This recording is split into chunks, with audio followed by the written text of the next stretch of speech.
Party के जिलाध्यक्ष देवेंद्र पारिक जी के पदभार ग्रहण समारोह के निमित्त आज आने का अवसर मिला। इस मौके पर हमारे संभाग के प्रभारी माननीय CR चौधरी साहब, बाबा बालकनाथ जी, हमारे MP साहब, हमारे विधायक जी, सभी हमारे प्रदेश के उपाध्यक्ष जी, प्रदेश के मंत्री जी, सभी वरिष्ठ पदाधिकारीगण और आप सब मीडिया के मित्रों, मुख्य रूप से आज पार्टी के नवनियुक्त जिलाध्यक्ष जी के पदभार ग्रहण समारोह के निमित्त आना हुआ और कल गंगानगर में पार्टी की बैठक और कुछ पार्टी के कार्यक्रम, इस नाते 2 दिन का प्रवास यहाँ रहा। नहीं सहेगा राजस्थान एक कैंपेन जो 1 अगस्त को जयपुर की दरा पर हुआ था, जिसकी शुरुआत 16 जुलाई को जयपुर में ही पार्टी के यशस्वी राष्ट्रीय अध्यक्ष माननीय JP नड्डा जी ने इसकी शुरुआत की थी। नहीं सहेगा राजस्थान क्यों? क्योंकि 4.5 वर्ष पहले कांग्रेस पार्टी ने अपने मैनिफेस्टो में जो बातें कही उस पर वो बिल्कुल भी खरा नहीं उतर पाए। और आप तो यहाँ जानते हैं कि हनुमान जी की नगरी है हनुमानगढ़, वहाँ इसी धरती पर कांग्रेस पार्टी के राष्ट्रीय अध्यक्ष ने उस समय के और वर्तमान मुख्यमंत्री जी ने राजस्थान की जनता के साथ वादा किया था कि 10 दिन में राजस्थान के किसानों का संपूर्ण कर्जा माफ़ कर देंगे। लेकिन 4.5 वर्ष के बाद भी आज राजस्थान का किसान टकटकी लगाए बैठा है कि कब होगा कर्जा माफ़, जब किसान की ज़मीन, हज़ारों किसानों की ज़मीन नीलामी की कगार पर है, कुर्क की कगार पर है। उसका ज़िम्मेदार कौन है? सरकार ने वादा किया था हम संपूर्ण कर्जा माफ़ करेंगे, किसान ने कर्जा जमा नहीं कराया और वो ब्याज दर ब्याज वो बढ़ता गया। और इसी ज़िले के किसान ने,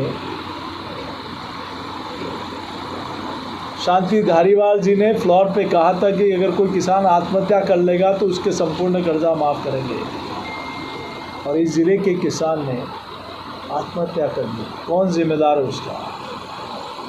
आप अगर जो कुछ कर नहीं सकते तो किसानों की भावनाओं के साथ खिलवाड़ करने का अधिकार किसने दिया?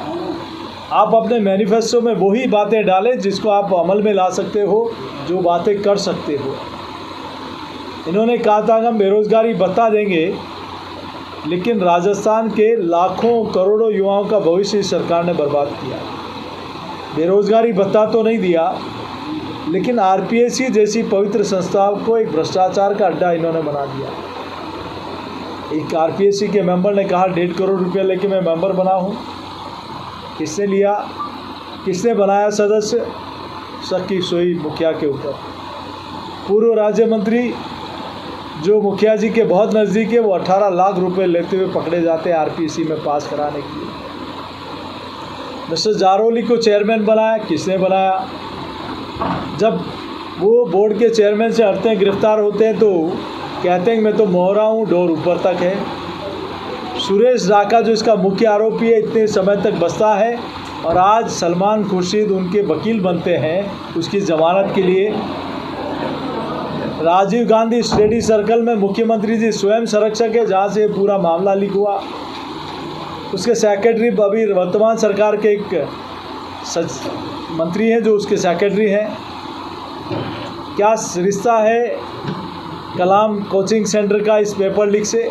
ये सारा का सारा खेल कांग्रेस पार्टी और सत्ता में बैठे लोगों को के माध्यम से हुआ। और इसी ज़िले का एक विद्यार्थी कन्हैयालाल पारिक, उसकी चीखें आज भी कानों में पड़ती है।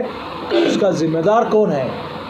आज राजस्थान के 1.5 करोड़ विद्यार्थियों ने एग्ज़ाम दिया, तो उनकी भावनाओं के साथ आपने क्यों खेला? अगर आप उनकी अपेक्षाओं को पूरा नहीं कर सकते। आज हम सब लोगों ने देखा है कि यहाँ राजस्थान में जिस प्रकार से दुष्कर्म की घटनाएं बढ़ी हैं, आज ये एक आपके ही माध्यम से ये ध्यान में आता है कि 4 जुलाई से लेकर नाबालिग बच्चों के साथ अपहरण के बाद बलात्कार सवाई माधोपुर में, 16 जुलाई को अजमेर में दोस्त के साथ एक बच्ची गई, उसके साथ यूनिवर्सिटी कैंपस में 3 लड़कों ने सामूहिक बलात्कार कर दिया।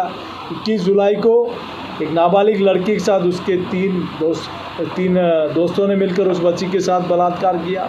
27 जुलाई को एक सामूहिक रेप हो जाता है। 30 जुलाई को 17 वर्षीय बच्ची के साथ सामूहिक बलात्कार। ये पूरी एक श्रृंखला है राजस्थान में। मैं ये नहीं कहता कि अपराध, लेकिन कहीं न कहीं जब दुष्कर्म की बात आती है तो राजस्थान का मुखिया जो इस मामले पर सख्त होना चाहिए, वो ये कहते हैं कि दुष्कर्म की 65% मामले फर्जी हैं। तब ऐसे अपराधियों को बल मिलता है कि ये मामले फर्जी हैं, और इनका एक मंत्री कहता है कि ये मर्दों का प्रदेश है, इसलिए इस प्रकार की घटनाएं होती है। अगर यही बयान आते, अगर किसी दरिंदे ने ऐसी घटना की तो उसकी ऐसी सज़ा मिलेगी कि उसकी 7 पीढ़ियाँ भी याद नहीं करेगी, तो शायद अपराध में कई कमी आए। लेकिन आप अपराधियों के पक्ष में बयान देते हो।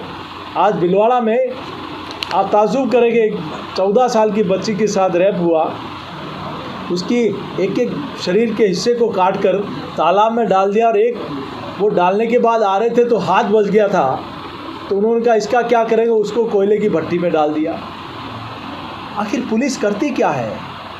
वहाँ के जब बच्ची गायब हुई तो परिवार के लोग पुलिस के पास गए कि बच्ची गुम हो गई, तो उसको कहा आप राशन कार्ड लाइए, उसको आधार कार्ड लाइए, आप उसका टीसी लाइए, नाबालिग है या बालिग है, किसके साथ गई। पीड़ित परिवार को प्रताड़ना देना न्याय की जगह, ये कहाँ का इंसाफ है। और जब पुलिस उसके बाद कुछ नहीं किया, उसके बाद गांव के लोगों ने जब ढूंढने गए तब पता लगा कि एक हाथ कोयले की भट्टी में जल रहा है। फिर भी पुलिस ने कहा उसको मान लिया, हाँ उसको जिंदा जला दिया।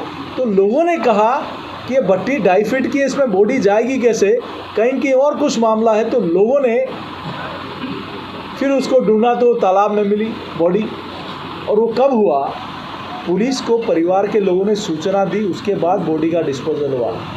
एक बड़ा आरोप मैं इस राजस्थान की सरकार और पुलिस पर लगा रहा हूँ। परिवार के लोग जब पता लगता है कि उस बच्ची की डेथ हो गई, पुलिस में कहते हैं, उसके बाद उसका डिस्पोजल होता है। पुलिस ढूंढने में मदद नहीं करती है, लेकिन कहीं न कहीं पुलिस की सूचना के बाद उस बच्ची की बॉडी को काट कर फेंक दिया जाता है सबूत मिटाने के लिए।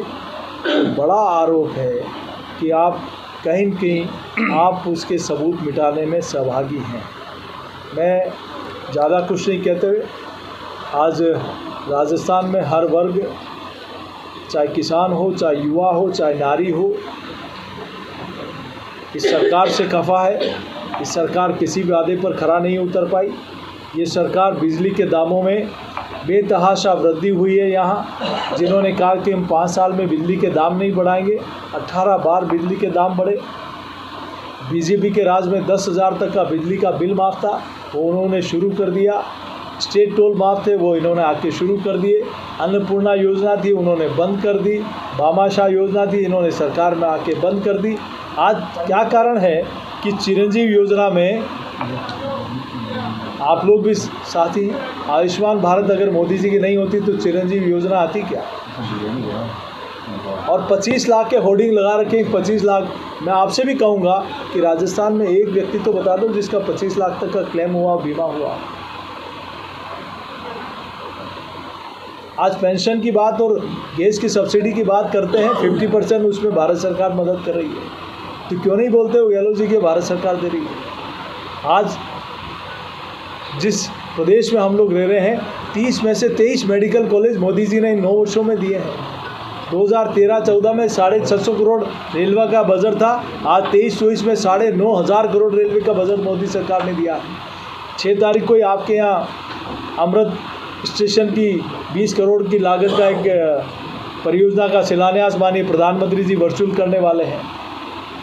कहना स्पष्ट है कि अगर केंद्र सरकार की योजनाओं को निकाल दें तो राजस्थान की सरकार ने 4.5 वर्ष में सिर्फ अपनी कुर्सी को बचाने और भ्रष्टाचार करने के अलावा कुछ नहीं किया। अपने ही विधायक और मंत्रियों के फ़ोन टेप करने के अलावा कुछ नहीं किया। मैं ही सर्वश्रेष्ठ हूँ, बाकी सब नकारा, निकम्मा और गद्दार है, इसके अलावा कुछ नहीं किया। ये हमारा इस सरकार पर आरोप है।